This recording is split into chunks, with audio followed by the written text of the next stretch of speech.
Good morning mga kumarites. So ang balak sana namin mamamalengke na kami mamaya. Pero sabi ko sa asawa ko may mga ulam pa naman kami sa rep. Kaya sabi ko mamayang hapon na lang kami mamalengke. At isa pa nga hindi nga rin ako makakain ng matitigas kasi nga gawa ng ngipin ko nangingilo. Pero dahil nga Sunday ngayon wala nga dentist. So pag hindi ko na nga kinaya yung sakit kasi nga hindi ako makakain baka bukas ipa-dentist ko na nga ito. At dahil mamayang hapon pa naman kami mamamalengke, pagtitimpla ko muna ng kape itong asawa ko. Laging kalahati nga lang pala ang kape niyan sa umaga. Kasi pag pinagtimpla mo ng isang buo hindi naman nauubos, sayang lang. So ngayong umaga ang iinumin ko naman ay itong Shepo Apple Juice. Guys, ito talaga yung nakatulong sa akin para hindi ako palaging nagugutom. So far naman sumakses naman siya at nakaubos na nga ako ng isang pouch. Sana lang maglabas sila ng detox tapos kasama na rin yung appetite suppressant para iisa na. So dahil nga magkaiba pa nga sila, iba pa rin yung iniinom ko na pan-detox. At ang ginagamit ko naman na pan-detox ay yung Gloaming Shape. Yun nga lang naubusan na ako. So ito na nga yung katawan ko mga kumarites. Kita nyo naman siguro naman may pagbabago na. Hindi pa naman siya ganun kahalata kasi nga isang buwan pa lang tayong nagka-calorie deficit. Pero kita nyo naman hindi na masyadong malaki ang ating tiyan. At ang payo nga nila kapag ka nagka-calorie deficit ka wag kang timbang ng timbang. Minsan kasi hindi ko mapigilan. Pero dahil nga nag-stuck nga ako sa 73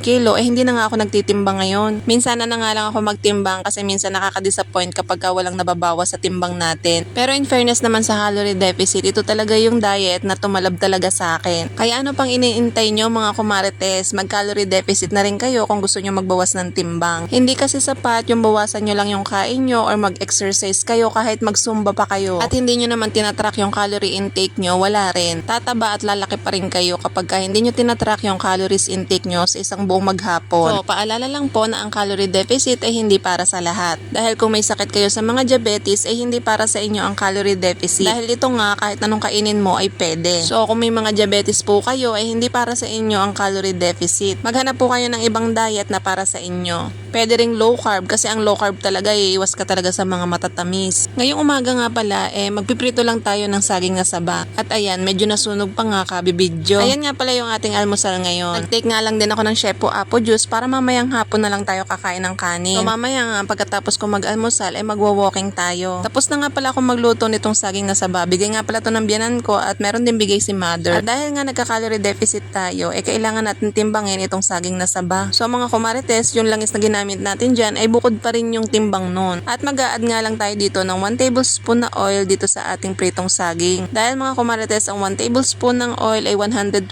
calories na. Kaya kailangan talaga gamitan natin ng mga paper towel itong mga prito-prito. So ang almusal nga pala natin ay naglalaro sa 339 calories. Sama na din doon itong Shepo Apple Juice at ito naman ay mababa lang sa calories. So ayun lang naman ang ganap natin for today's video. Thank you for watching. Bye!